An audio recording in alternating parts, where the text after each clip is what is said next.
พุทธังภคะวันตังอภิวาเทมิ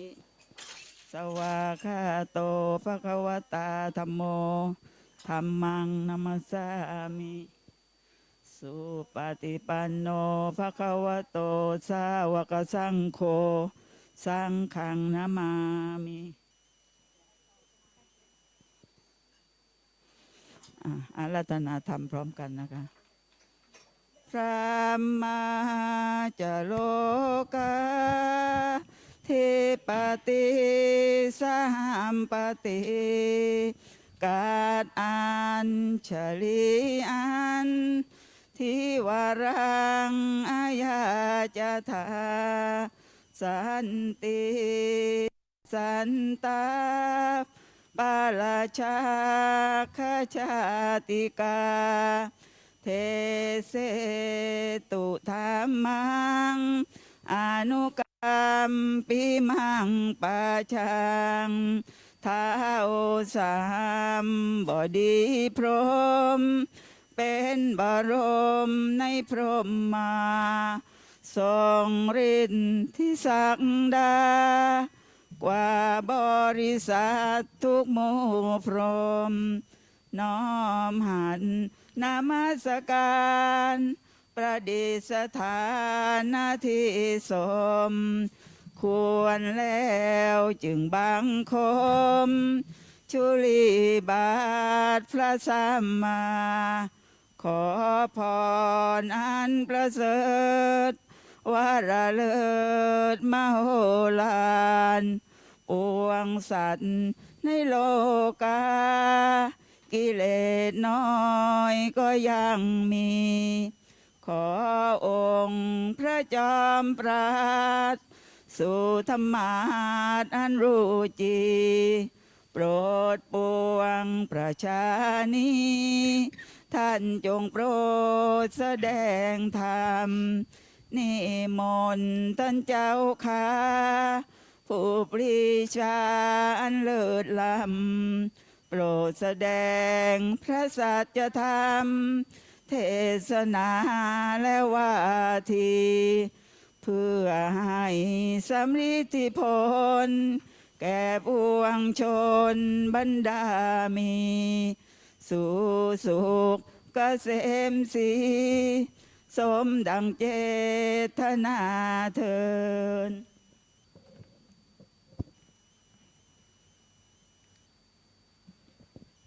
อิธานิตัสสะภะคะวะโตอะระหะโตสัมมาสัมพุทธัสสะปรินิพพานโตปัฏฐายะอัฏฐสัทธยุตระปัญจสตาธิกานิทเวสังวัชระสหัสสานิอติกันตานิปัจจุปปันนะกาละวเสนะอัฏฐมีมาสัสสะเอกูณวีสติทินังวาระวเสนะปณะจันทวาโรโหติ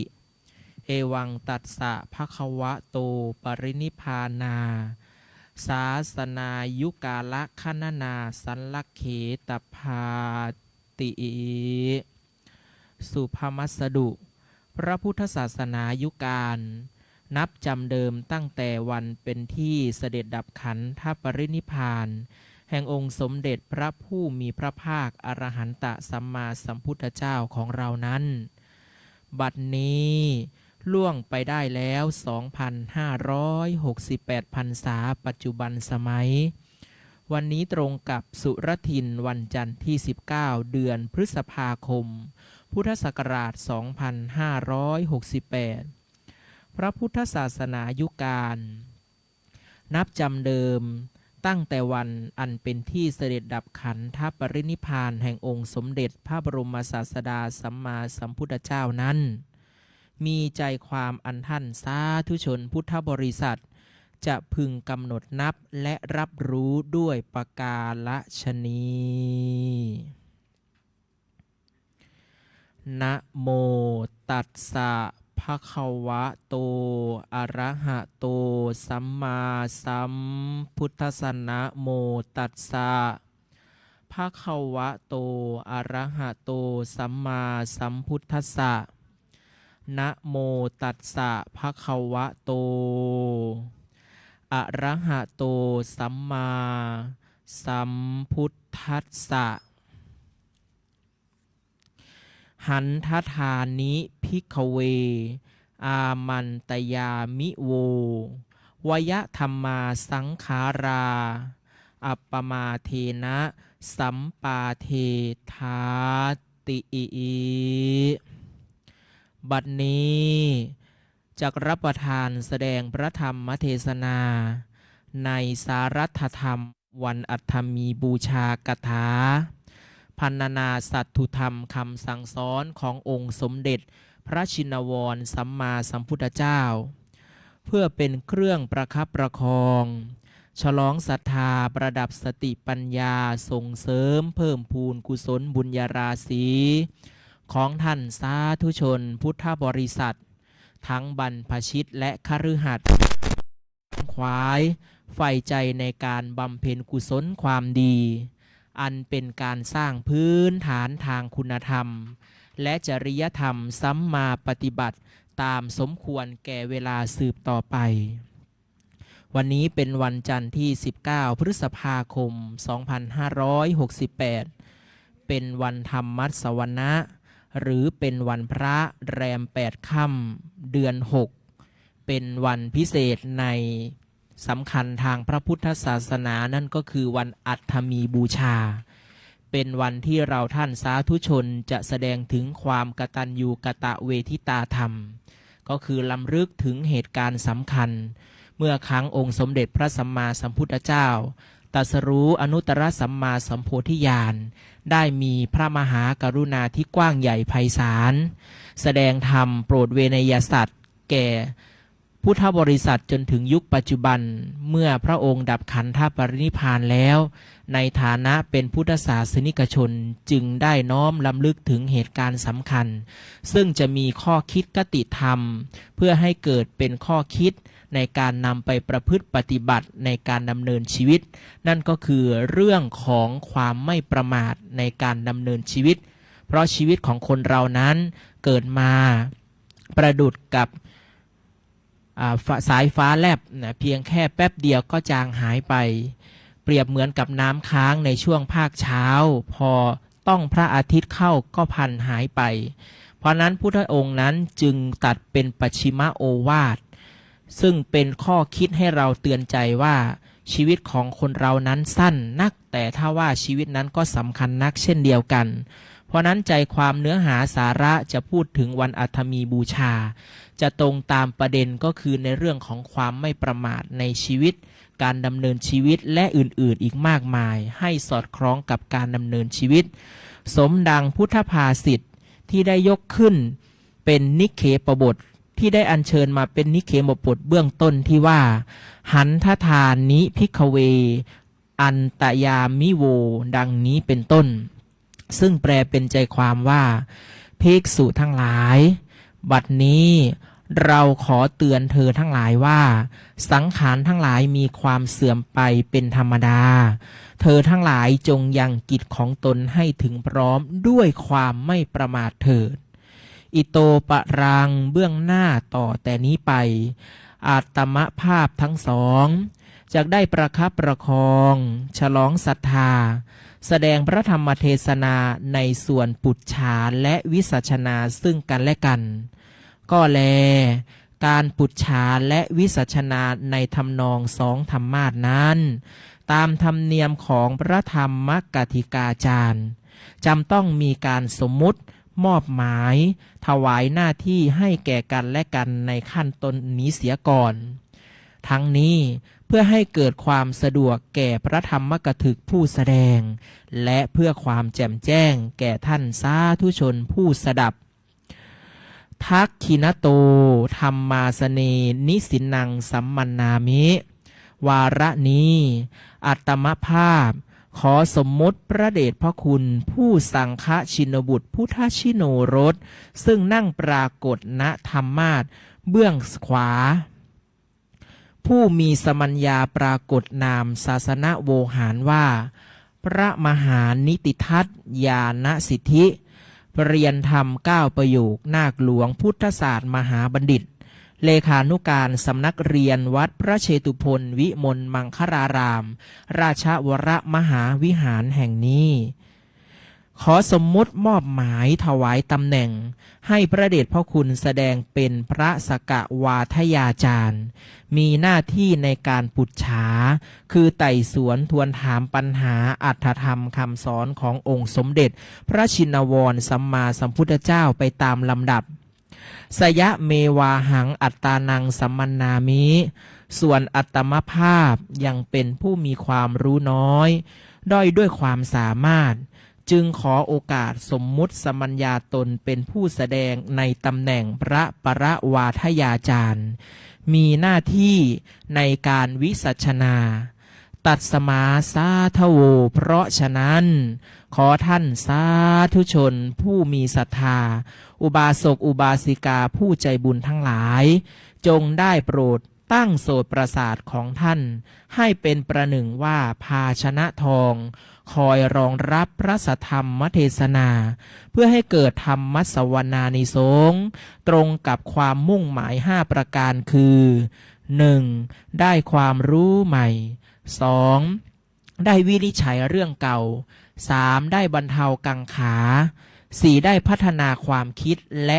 5. ทำให้เป็นผู้มีจิตใจที่แช่มชื่นเบิกบาน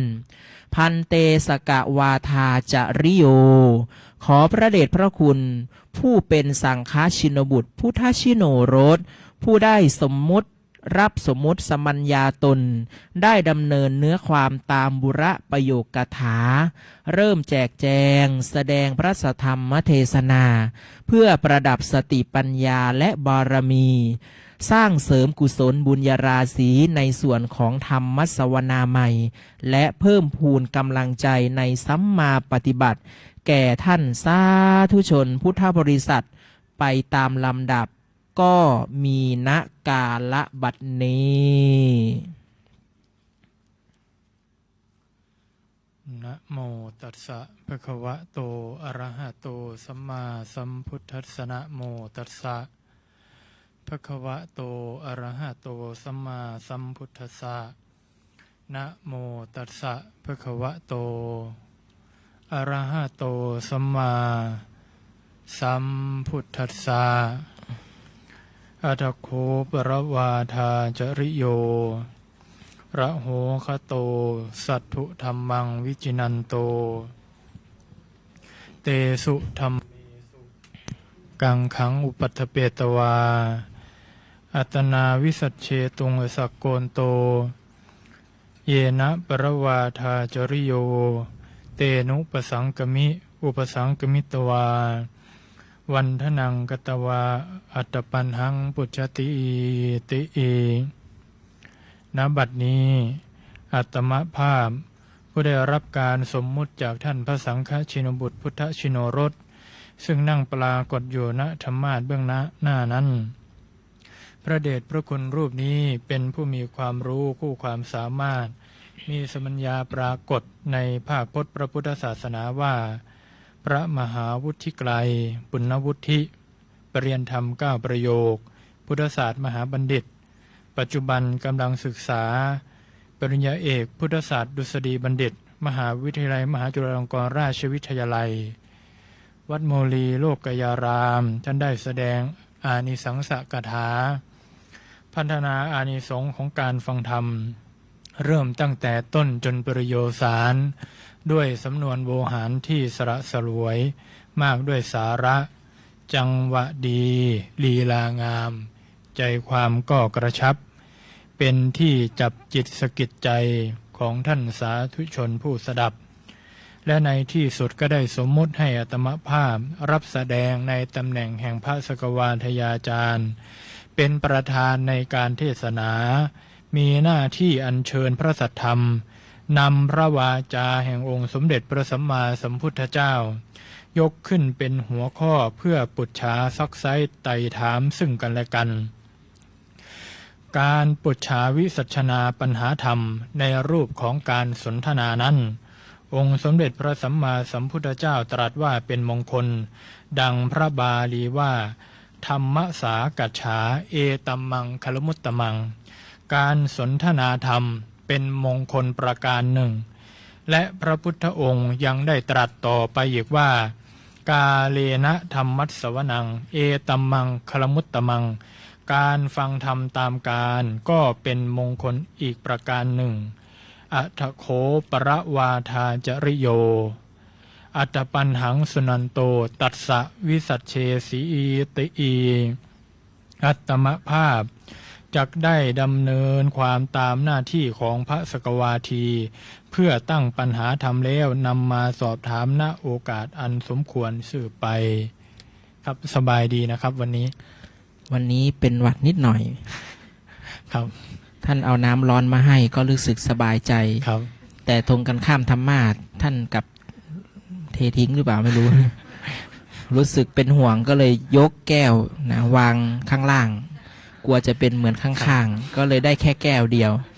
เอาเฉพาะน้ำอุ่นไว้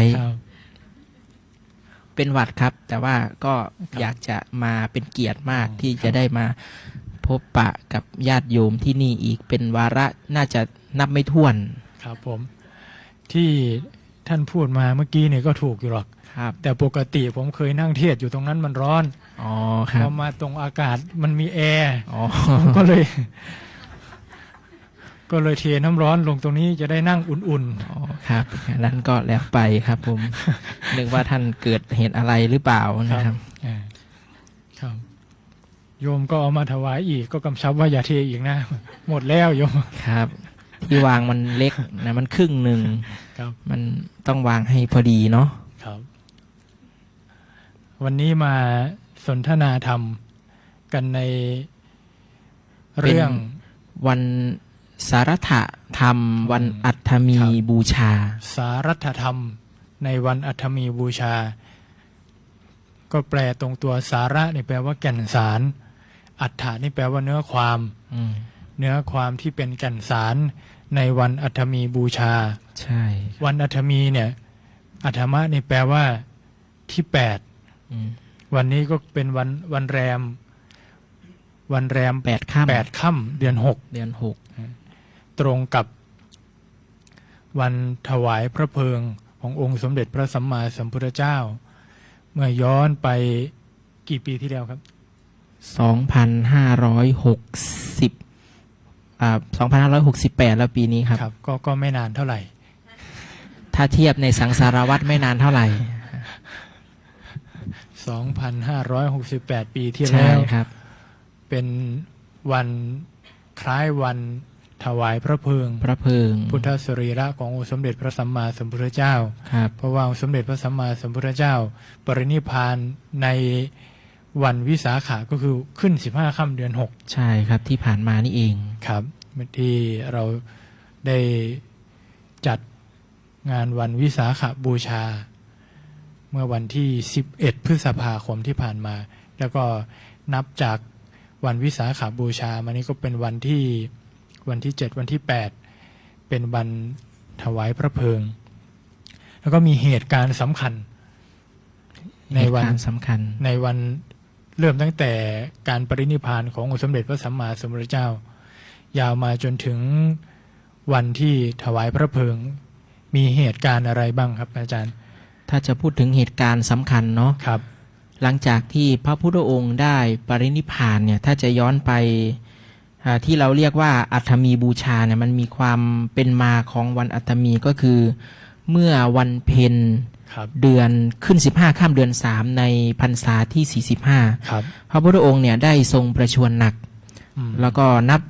เขาเรียกว่าซึ่งเป็นเวลาก่อนที่พระองค์จะเสด็จดับขันธปรินิพพานเนี่ยก็ได้ปรงมายุสังขารปรงพระชนมายุใช่โดยพระพุทธองค์เนี่ยก็ได้ตรัสเตือนแก่ภิกษุทั้งหลายก่อนที่จะปรินิพพานอย่างที่ได้ยกหัวข้อว่าหันทธามิโวเป็นต้นเนี่ยซึ่งจะแปลเป็นใจความลักษณะของการพูดบอกว่าสังขารร่างกายของเราเนี่ยมันไม่เที่ยงนะมันมีความเกิดขึ้นตั้งอยู่แล้วก็เสื่อมสลายไปแต่ทำยังไงถึงจะรอดพ้นนี้ไปได้ก็คือต้องยังจิตของตนหมายถึงว่าทำความดีเพื่อให้ถึงพร้อมด้วยความไม่ประมาท ครับ นะอาจจะยังไม่สามารถบรรลุมรรคผลนิพพานในภพชาติปัจจุบัน แต่ก็มีให้มีอุปการะหรือปฏิการะในภพชาติต่อไป แล้วทีนี้พระองค์ได้ปรินิพพานไป ก็มีเหตุการณ์สำคัญที่จะต้องพูดถึงก็คือ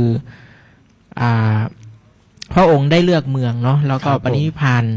แล้วก็มีเหตุการณ์ที่มีการที่ถ้าเราพูดภาษาชาวบ้านก็คือ มีการแย่งพระบรมสารีริกธาตุ ครับผม นี่ครับความเป็นมาตั้งแต่ปรินิพพานมาครับ ครับ ตั้งแต่ถ้าก็ย้อนไปก็คือพรรษาสุดท้าย ใช่ครับ ที่เมืองไผ่สาลีใช่ไหมครับก่อน ใช่ ที่ ครับ พระองค์จะปรงมายุพระชนมายุสังขารเนี่ยที่ ใช่ครับ ปาวานเจดีย์ ใช่ครับผม ได้กล่าวแก่พระอานนท์ว่าแล้วก็ตอนแรกก็บอกพระอานนท์แล้วก็ค่อยเรียกภิกษุทั้งหลายมา ก่อนเข้าพรรษาวันนั้นจะมีการปรารณากัน ใช่ จะมี ครับ การสนทนากันว่าพรรษานี้จะทำอะไรบ้าง อืม องค์สมเด็จพระสัมมาสัมพุทธเจ้าก็เลยกล่าวแก่ภิกษุทั้งหลายว่า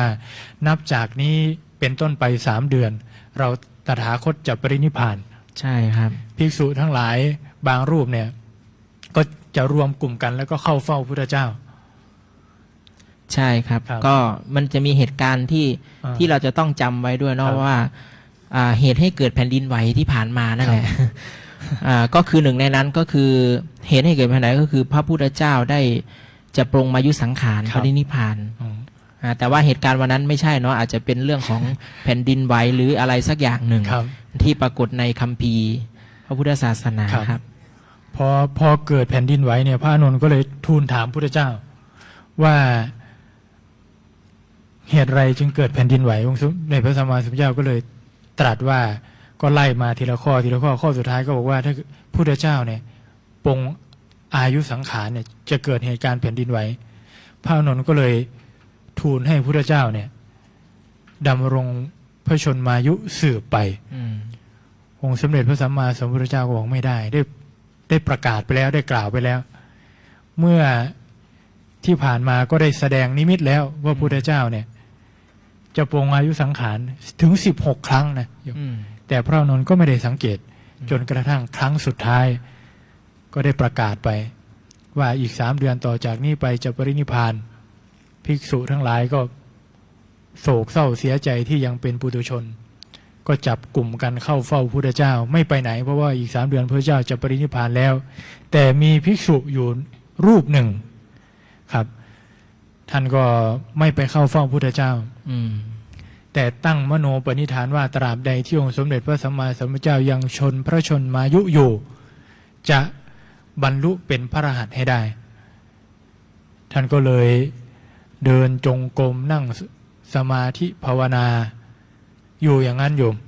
จนกระทั่งภิกษุทั้งหลาย ก็พากันโพลธนาว่าภิกษุรูปนี้เนี่ยไม่มีความรักในพระพุทธเจ้าเลย ขนาดองค์สมเด็จพระสัมมาสัมพุทธเจ้าอีก3 เดือนจะปรินิพพานท่านยังไม่เข้าไปเฝ้าพระพุทธเจ้า แล้วเกิดเหตุการณ์อะไรต่อครับ แน่นอนว่าปกติเนี่ยเวลาเราทราบว่าใครจะเป็นอะไรเนี่ยในฐานะที่เป็นพุทธกุลบุตรหรือเป็นลูกเป็นหลานเนี่ยเราต้องประชุมกันจะต้องทำนายแต่ว่ามีพระรูปนี้แหละ ท่านไม่ไปประชุม ครับ แต่อยู่ในห้องคนเดียว แต่การอยู่ในห้องคนเดียวนั้นเนี่ยท่านไม่ได้อยู่เฉยๆท่านคิดว่าเมื่อครั้งที่พระองค์ยังพระชนอยู่ ตราบที่พระองค์ยังพระชนอยู่ เรายังไม่บรรลุมรรคผลนิพพานหรือได้คุณวิเศษ เราจะต้องรีบเร่งทำความเพียรในลักษณะไม่หลับไม่นอนหรือทำความเพียรเพื่อให้หลุดพ้นจากกิเลสตัณหาหรือรับโลกโกรธหลง แต่จนเป็นเหตุให้ภิกษุทั้งหลายเข้าใจผิดว่าท่านเนี่ยไม่สนใจเข้าประชุมเข้าสังคม อยู่แต่ในห้องคนเดียวโศกเศร้าเสียใจอะไรประมาณนี้จนไปทูลกราบทูลพระพุทธองค์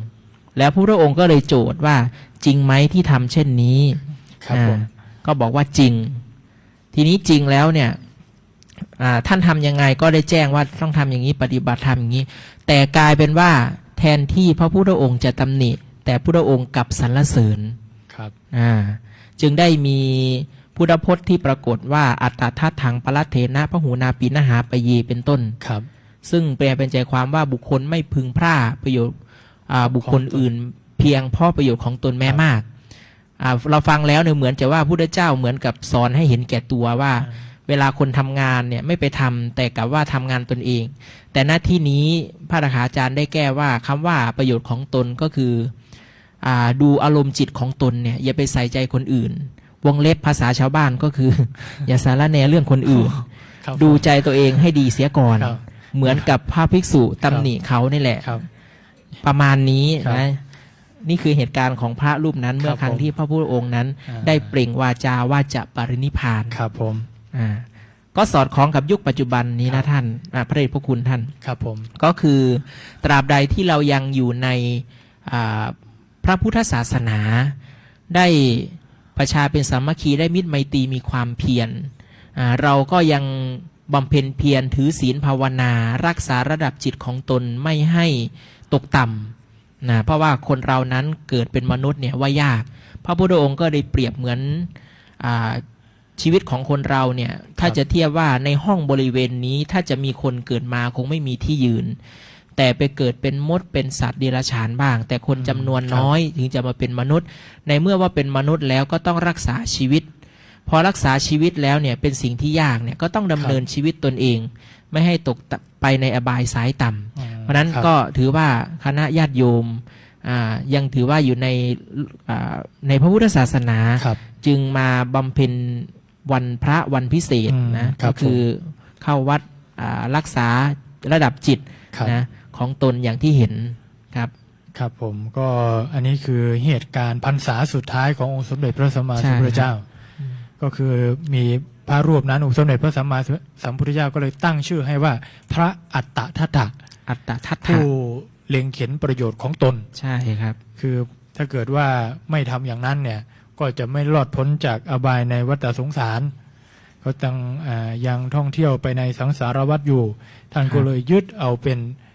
ความเป็นพระอรหันต์ให้ได้ในขณะที่องค์สมเด็จพระสัมมาสัมพุทธเจ้ายังมีพระชนมายุอยู่แล้วก็หลังจากนั้นก็หลังจากออกพรรษาแล้วพระพุทธเจ้าก็ยังเทศนาสั่งสอนเวไนยสัตว์เรื่อยมาจนกระทั่งถึงวาระสุดท้ายญาติโยมท่านสาธุชนทั้งหลายจนกระทั่งมาถึงเมืองกุสินาราพระอานนท์ท่านก็ได้ทูลถามองค์สมเด็จพระสัมมาสัมพุทธเจ้าว่าเหตุไรจึงเลือกที่จะปรินิพพานที่เมืองกุสินาราทั้งที่เมืองกุสินารานั้นเป็นเมืองน้อยทำไมไม่ไปปรินิพพานที่เมืองใหญ่ๆอย่างเช่นเมืองพาราณสีเมืองแคว้นมคธอย่างนี้เนาะทำไมไม่ไปปรินิพพานที่เมืองใหญ่ๆมีเหตุผลอะไรทำไมพระองค์จึงต้องมาปรินิพพานที่เมืองกุสินาราครับอาจารย์จริงๆมีหลายเหตุผลนะก็คือหนึ่งในนั้นเนี่ยพระพุทธองค์อย่างที่บอกว่าเห็นประโยชน์เขาเรียกว่าสมมติว่าเราไปเมืองใหญ่หรือพระองค์ไปปรินิพพานในเมืองใหญ่เมืองน้อยๆเนี่ยจะมาขออัฐิไปบูชานี้จะเป็นการยากครับหรือถ้าเกิดว่าเมืองใหญ่กับเมืองใหญ่ก็ยังคุยกันได้มีศักดิ์ศรีครับแต่ถ้าว่าเมืองใหญ่แล้วเมืองน้อยไปขอเนี่ยโอกาสที่จะได้ยากแต่ถ้าเกิดว่านี่เป็นเมืองน้อยเมืองใหญ่มีศักดิ์ศรีมากกว่ามาขอนี่จะง่ายครับหลังจากที่พระพุทธเจ้าปรินิพพานได้7 วันนะโยมหลังจากที่พระพุทธเจ้าได้แล้วก็มีการประชุมเพลิงข่าวสารอะไรต่างๆในสมัยก่อนการแผ่กระจายไปของข่าวสารเนี่ยมันก็ค่อนข้างที่จะลำบากกษัตริย์เมืองใหญ่ๆอย่างเช่นพระเจ้าชาติศัตรูเป็นต้นใช่ครับได้ข่าวว่าพระพุทธเจ้าปรินิพพานแล้วก็ประชุมเพลิงเสร็จแล้ว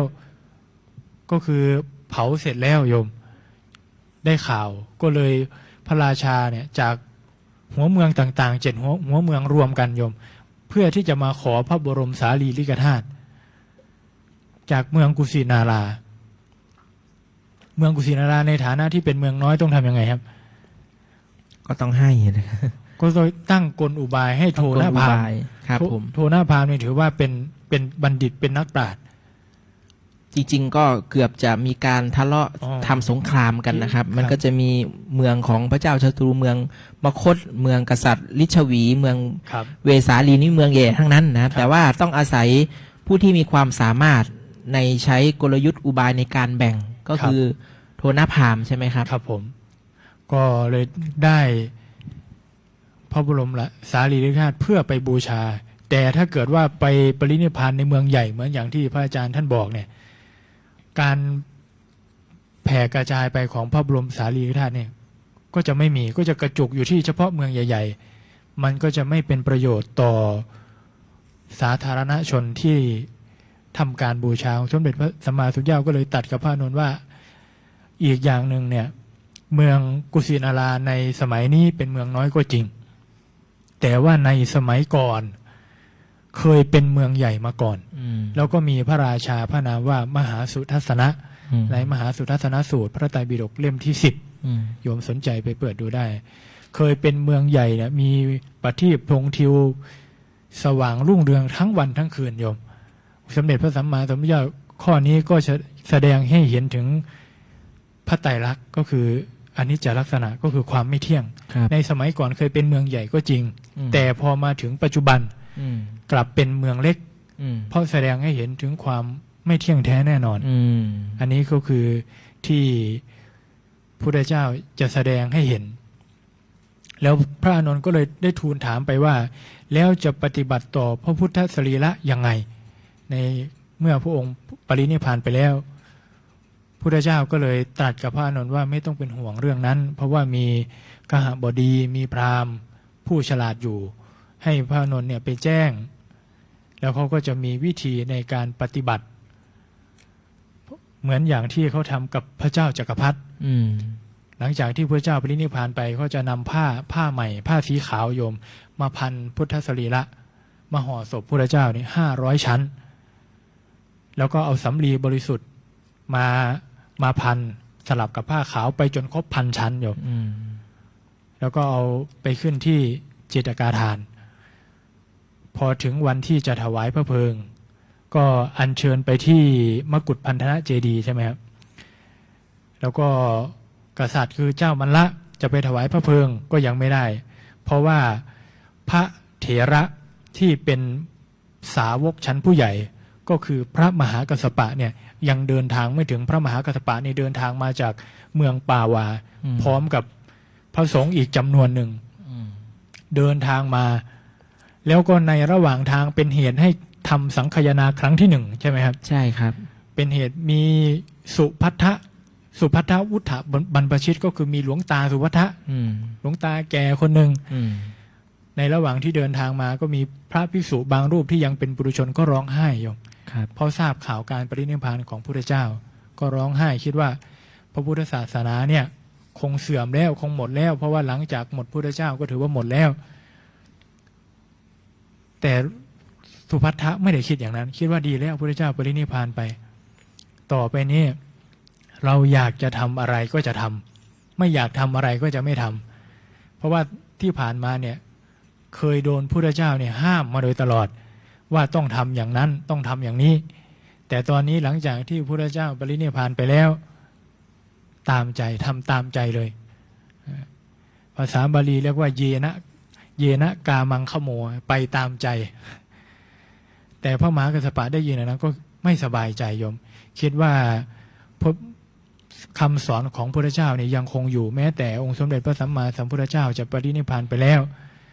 ดังบาลีว่าอะไรครับพระอาจารย์โยโววยธรรมมาสังขาราใช่ไหมครับก็แปลเป็นใจความก็คือพระธรรมวินัยเนาะที่พระพุทธเจ้าแสดงไว้ดีแล้วบัญญัติไว้ดีแล้วเนี่ยโดยอันล่วงไปแห่งเราเนี่ยต่อไปข้างหน้าก็จะเป็นครูนะก็คือพระธรรมวินัยเนี่ยจะเป็นผู้แทนครับผมก็คือแม้แต่องค์สมเด็จพระสัมมาสัมพุทธเจ้าปรินิพพานไปแล้วแต่ก็ไม่ได้ตั้งใครเป็นศาสดาก็คือเป็นตัวแทนยกเว้นพระธรรมวินัยใช่ตั้งพระธรรมวินัยเนี่ยเป็นตัวแทนของพุทธเจ้าเพราะฉะนั้นพระมหากัสสปะหลังจากที่ถวายพระเพลิงพุทธเจ้าเสร็จแล้วก็เลยเรียกภิกษุอยู่ในที่นั้นมีประมาณ 70,000 รูปมาประชุมกันว่าเราจะทำยังไงดีเราจะมีการสังคายนาพระธรรมแล้วก็พระวินัยแล้วก็เลือกเมืองจะสังคายนาที่ไหนก็เลยได้กรุงราชคฤห์ใช่ไหมครับใช่ครับเป็นที่แห่งแรกสังคายนาครั้งที่1ครับก็คือพูดง่ายๆก็คือเป็นบ้านของพระมหากัสสปะ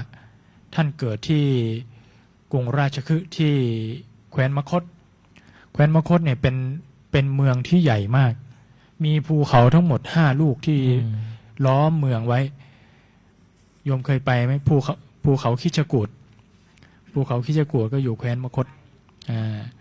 นั่นแหละโยมบ้านของพระมหากัสสปะท่านเป็นคนที่เมืองนั้นเป็นคนตำบลนั้นท่านบอกว่าในกรุงราชคฤห์เนี่ยมีคนประมาณ18 โกฏใน18 โกฏนั้นเนี่ยถ้าใครไม่ได้เป็นญาติก็แสดงว่าเป็นโยมอุปถากของท่านถ้าใครเป็นโยมอุปถากของท่านก็แสดงว่าไม่เป็นญาติก็คือรวมแล้วก็คือในกรุงราชคฤห์นั้นก็มีแต่ญาติแล้วก็โยมอุปถากของพระมหากัสสปะแม้แต่พระเจ้าอาชาติศัตรูเป็นพระราชาในแคว้นมคธก็เป็นลูกศิษย์ของพระมหากัสสปะที่เป็นประธานในการอุปถัมภ์คราวทำสังขายนาครั้งที่1รวมแล้วก็ใช้เวลาสังขายนาอยู่9 เดือนนะไม่ต่ำกว่า9นะครับก็ทั้งพรรษานั่นแหละโยมก็มีการสังขายนาให้พระอานนท์เป็นผู้วิสัชนาพระวินัยพระธรรมในสมัยก่อนจะมีแค่2 อย่างคือโยมมีพระวินัยแล้วก็พระธรรมพอเมื่อจะสังขายนาก็ต้องถามก่อนในระหว่างพระธรรมกับพระวินัยแล้วก็พระธรรมเนี่ยจะสังขายนาอะไรก่อนก็เลยเกิดคำถามว่าพระวินัยเนี่ยถือว่าเป็นอายุของพระพุทธศาสนาวินโยนามะศาสนสะอายุพระวินัยเนี่ยถือว่าเป็นอายุของพระพุทธศาสนาถ้าพระวินัยยังอยู่พระพุทธศาสนาก็ยังอยู่ใช่ครับถ้าเกิดว่าไม่มีพระวินัยพระศาสนาก็พลอยหมดไปโยมเพราะว่าองค์สมเด็จพระสัมมาสัมพุทธเจ้าก็บัญญัติพระวินัยเพื่อความตั้งมั่นแห่งพระศาสนาย้อนกลับไปเมื่อพระพุทธเจ้าหลายๆองค์ที่ผ่านมาพระพุทธเจ้ากัสสปะโกนาคมนะสีขีเวสภูเป็นต้นบาง3 องค์แรกเนี่ยพระพุทธศาสนาเนี่ยดำรงอยู่ได้นานแต่3 องค์หลังดำรงอยู่ไม่ได้นานเพราะพุทธเจ้าเนี่ยท่านไม่ได้แสดงอาณาปาติโมกข์แสดงแค่โอวาทปาติโมกข์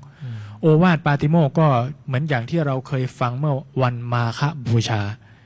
สัพพปาปัสสะอาการนังกุศลสูปสัมปทาสจิตตประโยชน์ทัปนังก็แสดงอาจจะปีละครั้ง6 ปีครั้ง3 ปีครั้งเพราะว่าชนในสมัยก่อนเนี่ยมีอัธยาศัยเบาบางฟังธรรมนิดๆหน่อยๆก็ได้บรรลุพอพุทธเจ้าสิ้นไปสาวกของพุทธเจ้าที่ทันเห็นพุทธเจ้าสิ้นไปคำสอนก็หมดไปแต่พอมายุคหลังศาสนาของพุทธเจ้า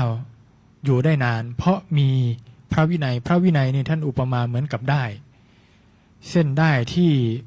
ร้อยดอกไม้ให้เป็นพวงมาลัยรวมดอกไม้ต่างสีต่างกลิ่นรวมกันเป็นดอกไม้เป็นพวงมาลัยอยู่ได้อุปมาเหมือนกับภิกษุณีอุบาสกบาสิกาที่มาจากวรรณะต่างกันที่มาจากกษัตริย์พราหมณ์แพทย์สูตร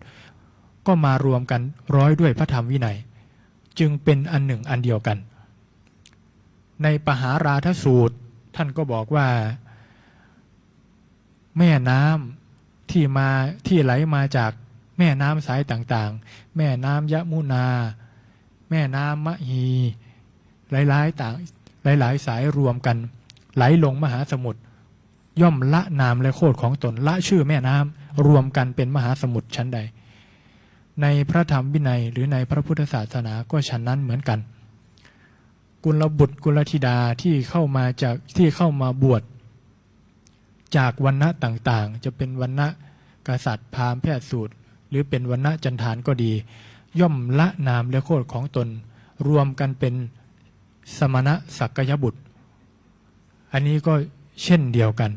อันนี้คือความงดงามของพระธรรมวินัยเพราะฉะนั้นพระเจ้าก็เลยบัญญัติพระวินัยไว้เพื่อความตั้งมั่นของพระศาสนาแม้ในปัจจุบันพระภิกษุที่เป็นสาวกขององค์สมเด็จพระสัมมาสัมพุทธเจ้าก็ยังดำรงตนอยู่ในพระธรรมวินัยแล้วโยมจะเห็นว่าจะมีข่าวต่างๆที่ ออกไปอาจจะมีข่าวที่เสียหายต่อพระพุทธศาสนาบ้างอันนั้นองค์สมเด็จพระสัมมาสัมพุทธเจ้าก็บอกว่ามหาสมุทรเนี่ยไม่เกลื่อนด้วยซากศพชั้นใดพระธรรมวินัยขององค์สมเด็จพระสัมมาสัมพุทธเจ้าก็ไม่เกลื่อนด้วยบุคคลผู้ทุศีลมหาสมุทรเนี่ยคลื่นของมหาสมุทรเนี่ยย่อมพัดพาซากศพออกจากทะเลใช่ไหมโยมพัดขึ้นฝั่งหมดพระธรรมวินัยของพระพุทธเจ้าก็จะพัดคนที่ทุศีลที่ไม่ได้อยู่ในพระธรรมวินัยออกจากพระศาสนาเช่นเดียวกันอันนี้ก็เป็นเกร็ดสารัตธรรมในวันวิสาขะในวันอัฐมีบูชายังติดใจวันวิสาขะอยู่ แล้วก็เหตุการณ์อีกเหตุการณ์หนึ่งก็คือมีสาวกองค์สุดท้ายเรียกว่าปัจฉิมสาวกก่อนที่พระพุทธเจ้าจะปรินิพพานในปัจฉิมยามเรียกว่าชื่อสุภัททปริภาชกใช่ไหมครับเป็นนักบวชนอกพระพุทธศาสนาโยมเขาจะนับถืออาจารย์จะมี6 ลัทธิ6 ลัทธิมีอะไรครับปุรณะกัสสปะนิโคนาตบุตรนิโคนาตบุตรมัคคลิชัยครับจะไม่ต้องเรียงเนาะจำไม่ได้ครับผมจำไม่ได้ ครับเขาก็นับถือลัทธิเหล่านั้นโยมนับที่บางทีก็นุ่งลมห่มฟ้าเป็นชีเปลือยบ้างเป็นอะไรบ้างเขาก็นับถือลัทธิแต่ว่าพอสุดท้ายเขาก็ต้องการที่จะมาถามพระพุทธเจ้าเพื่อคลายข้อสงสัยว่าสมณะที่1สมณะที่2สมณะที่3นอกเหนือจากพระพุทธศาสนาเนี่ยมีหรือเปล่า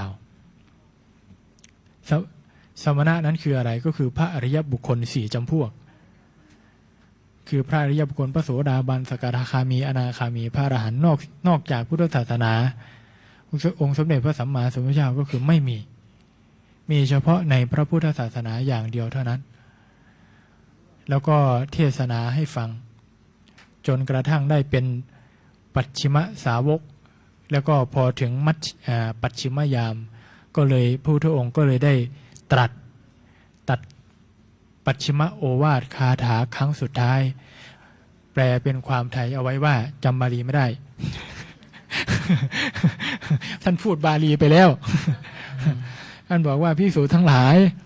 บัดนี้เราขอเตือนเธอทั้งหลายว่าสังขารทั้งหลายมีความเสื่อมไปเป็นธรรมดาขอเธอทั้งหลายจงยังสัมมาปฏิบัติยังกิจให้ถึงพร้อมด้วยความไม่ประมาทเพราะว่าความไม่ประมาทเนี่ยถือว่าเป็นแก่นของพระพุทธศาสนาโยมท่านอุปมาเหมือนกับรอยเท้าของสัตว์ทั้งหลายเนี่ยไปรวมลงในรอยเท้าช้างธรรมะทั้งหลายทั้งปวงที่องค์สมเด็จพระสัมมาสัมพุทธเจ้าแสดงมาก็รวมลงในความไม่ประมาทนี่แหละไม่ประมาทก็คือให้มีสติเหมือนอย่างที่ผ่านมาที่พระอาจารย์ท่านบอกว่ามีภิกษุไปฟ้องพระพุทธเจ้าว่าพระรูปนี้เนี่ยทำไมไม่มาเข้าเฝ้าพระพุทธเจ้าไปอยู่คนเดียวถ้าพูดง่ายๆก็คืออย่าไปยุ่งกับเขาให้อยู่กับตัวเราให้มีสติ อย่าไปเฝ้าจับผิดคนอื่นแต่ให้มีสติอยู่กับตัวเอง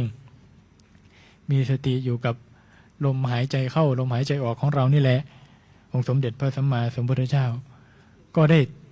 ตรัสไว้อย่างนั้นใช่ไหมพระอาจารย์ใช่ครับครับอันนี้ก็เป็นสารัตธรรม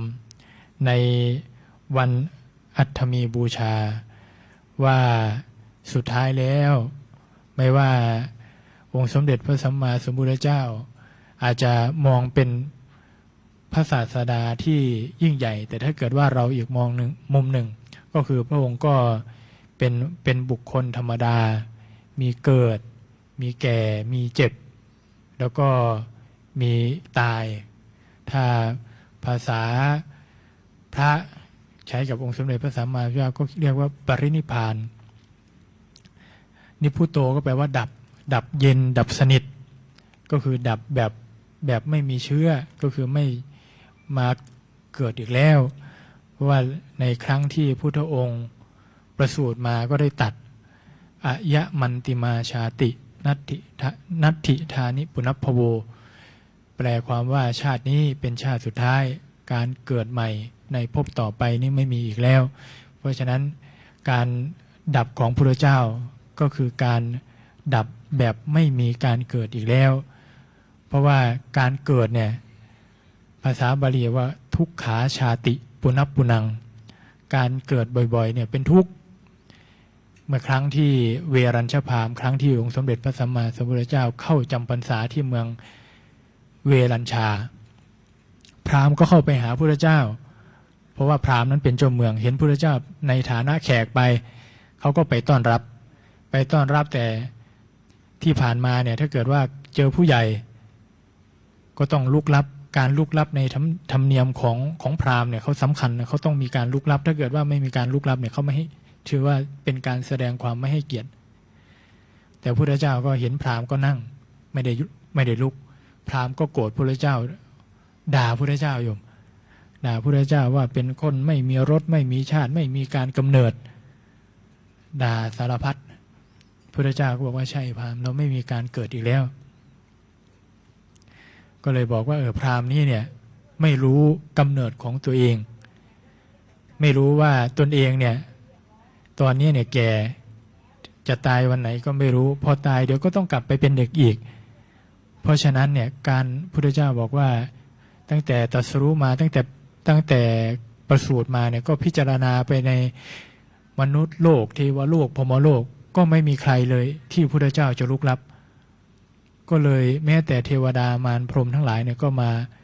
เคารพมาสักการะพุทธเจ้าเพราะฉะนั้นพุทธเจ้าก็เลยแสดงธรรม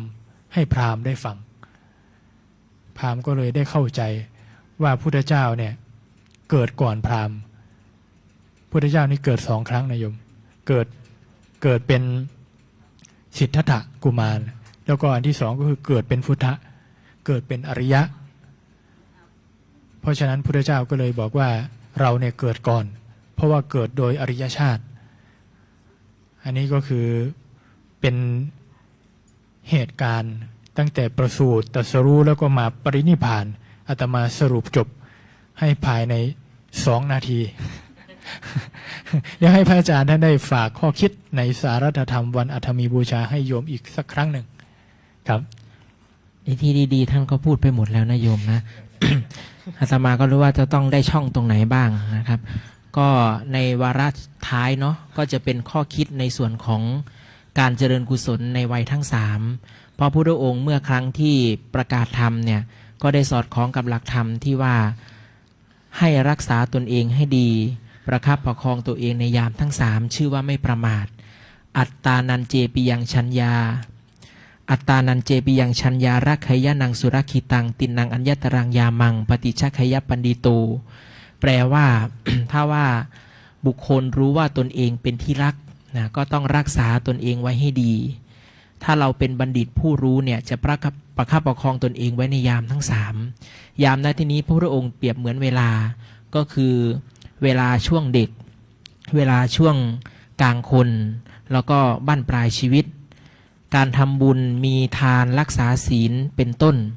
ส่วนในฝ่ายพระก็คือการเจริญจิตภาวนาถ้าเรารู้ว่าสิ่งนี้ดีเราก็ทำต่อเนื่องแต่ไม่ใช่ว่าการรักษาตนนั้นจะต้องปิดตัวอยู่ในห้อง หลักแบบนี้พระพุทธองค์บอกว่าไม่ใช่เป็นการรักษาตน แต่การรักษาตนที่ดีก็คือการทำบุญในยามทั้ง3ยามใดยามหนึ่งเช่นปฐมวัยวัยแรกเริ่มปัจฉิมวัยวัยในท่ามกลางแล้วก็ปัจฉิมวัยในวัยบั้นปลายแห่งชีวิตอย่างที่ไม่สามารถทำบุญได้ในช่วงหรือทำความดีที่บอกมาเมื่อสักครู่ได้ในวัยเบื้องต้นเนี่ยเพราะยังเป็นเด็กนะต้องศึกษาศิลปะมัวแต่เล่นอยู่ก็ต้องมาทำบุญทำกุศลในช่วงวัยในท่ามกลางแต่หากไม่สามารถทำในวัยในท่ามกลางได้เพราะว่าจะต้องศึกษาทำงานหรือเลี้ยงดูบุตรและภรรยาเลี้ยงดูบุตรสามี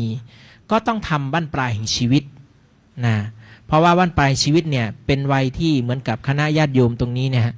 รู้สึกว่าจะเป็นสวเนาะเป็นวัยบั้นปลายชีวิตเนี่ยผ่านลมผ่านร้อนผ่านหนาวได้เห็นชีวิตมาทั่วแล้วก็รู้สึกปลง นะก็มาทำในวันปลายชีวิตก็คือมาเจริญกุศลทานศีลภาวนาเป็นต้นแบบนี้พระพุทธองค์จึงชื่อว่าเป็นผู้ไม่ประมาทในชีวิตนะก็เลยฝากเป็นข้อคิดคติธรรม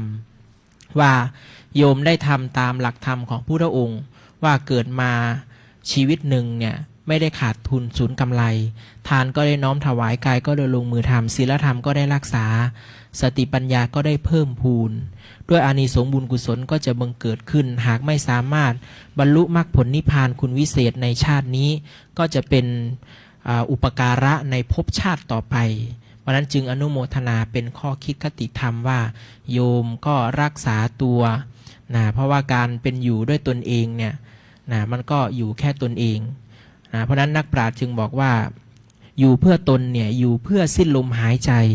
แต่ถ้าเกิดอยู่เพื่อคนทั่วไปเนี่ยจะอยู่ชั่วฟ้าดินสลายไม่สำคัญหรอกว่าชีวิตเรานั้นจะอยู่ได้สักกี่วันแต่สำคัญตรงที่ว่าในแต่ละวันของชีวิตนั้นเราอยู่เพื่อทำอะไรต่างหากเพราะนั้นจึงอนุโมทนาณเบื้องต้นนะครับผมครับผมในท้ายที่สุดของพระธรรมเทศนาในวันนี้ได้กราบอาราธนาท่านอาจารย์พระมหาวุฒิไกรปุณวุฒิปรริยนธรรม9ประโยคโดยการได้รับประสานจากท่านพระเดชพระคุณพระสุธีวชิรปฏิภาณในร่มบารมีธรรมเจ้าคุณสมเด็จพระมหาธีราจารย์ในการเทศนาปุจฉาและวิสัชนาสองธรรมาสก็ขออ้างอิงเอาคุณพระศรีรัตนตรัยคือคุณพระพุทธคุณพระธรรมคุณพระสงฆ์ขออำนวยพรอภิบาลให้ญาติโยมท่านสาธุชนทั้งหลายเจริญรุ่งเรืองด้วยจตุรพิธพรชัยทั้ง4ประการคืออายุวันนะสุขะพละปฏิภาณธนสารสมบัติธรรมสารสมบัติคิดสิ่งหนึ่งปรารถนาสิ่งใดที่เป็นไปโดยชอบประกอบด้วยสุจริตธรรมขอความคิดความปรารถนานั้นจงพันสำเร็จทุกประการรับประทานแสดงวิสัชนาพระธรรมเทศนามาก็สมสมัยได้เวลาจึงขอสมมุติยุติลงคงไว้แต่เพียงเท่านี้เอวังก็มีด้วยประการฉนี้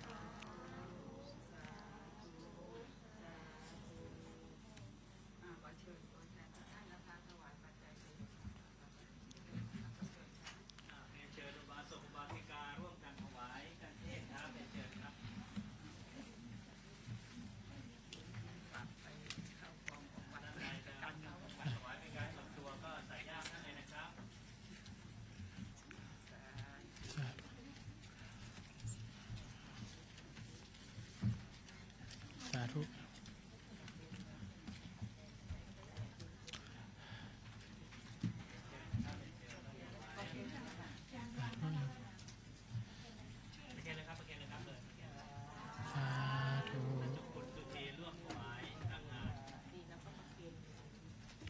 ประเคนแล้วอยู่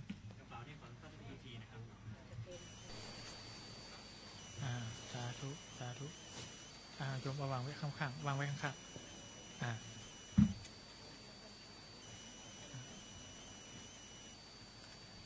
เดี๋ยวโยมก็รับพรก่อนเนาะถวายเสร็จแล้วเรียนเชิญกลับไปนั่งที่เก้าอี้รับรองเช่นเดิมนะครับ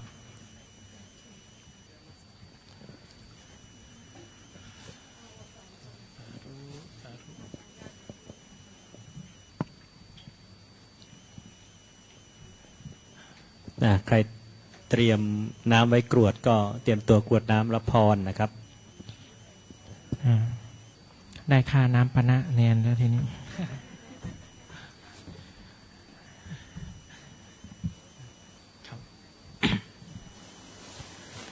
ยะถาวาริวหาปูราปริปุเรนติสาคารัง